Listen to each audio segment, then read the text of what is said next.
Perundungan atau bullying adalah isu sosial yang mendapat perhatian luas di berbagai lingkungan, seperti sekolah, tempat kerja, dan komunitas. Perilaku ini mencakup tindakan intimidasi, ancaman atau kekerasan, baik fisik, verbal maupun digital, yang bertujuan menyakiti atau melemahkan korban. Di mana perundungan bisa terjadi? Perundungan bisa terjadi di berbagai tempat, termasuk sekolah, di ruang kelas, taman bermain, koridor atau toilet, lingkungan kerja, antara kolegan atau dari atasan ke bawahan, komunitas seperti di lingkungan tempat tinggal atau kelompok sosial tertentu, dunia maya melalui media sosial, pesan instan atau forum daring. Mengapa perundungan bisa terjadi di lingkungan sekolah? Ada beberapa faktor penyebab terjadinya perundungan di lingkungan sekolah. Yang pertama, kurangnya pengawasan dari guru dan pihak sekolah. Kedua, perbedaan status sosial dan ekonomi antar siswa. Ketiga, keinginan pelaku untuk menunjukkan kekuasaan atau mencari perhatian. Keempat, kurangnya kesadaran siswa terhadap dampak buruk perundungan. Terakhir, kurangnya pendidikan karakter dan empati di kalangan siswa.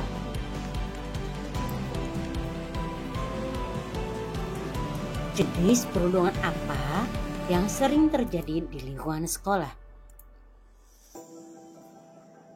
Pertama, perundungan fisik, seperti memukul, menendang, mendorong, atau tindakan kekerasan fisik lainnya. Kedua, cyberbullying, seperti menghina, mengancam, atau menyebarkan informasi pribadi korban di media sosial. Tiga, perundungan sosial, seperti mengucilkan seseorang dari kelompok, menyebarkan rumor, atau menghasut teman-temannya untuk menjauhi korban. Keempat, perundungan verbal, seperti menghina, mengejek, memberikan julukan yang merendahkan, dan menyebarkan informasi yang tidak benar tentang korban.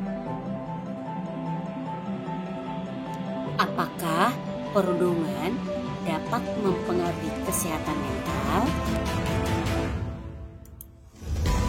Perundungan bisa menyebabkan kesehatan mental terganggu karena pertama, menurunkan rasa percaya diri dan membuat korban merasa tidak berharga.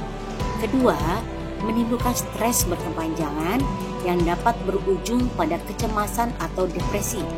Ketiga, memicu gangguan psikologis seperti trauma, fobia sosial, atau bahkan gangguan kepribadian. Keempat, meningkatkan risiko menyakiti diri sendiri atau keinginan untuk bunuh diri akibat tekanan yang dialami. Bagaimana ciri-ciri seseorang yang terganggu kesehatan mentalnya? Ciri-cirinya diantaranya perubahan perilaku secara drastis seperti tiba-tiba menjadi pendiam atau bahkan lebih agresi. Kedua, menarik diri dari lingkungan sosial dan tidak ingin berinteraksi dengan orang lain. Ketiga, sulit berkonsentrasi dalam belajar atau melakukan pekerjaan. Sering merasa cemas, sedih, atau takut tanpa ada alasan yang jelas. Ciri lainnya adalah gangguan tidur, seperti insomnia dan tidur berlebihan.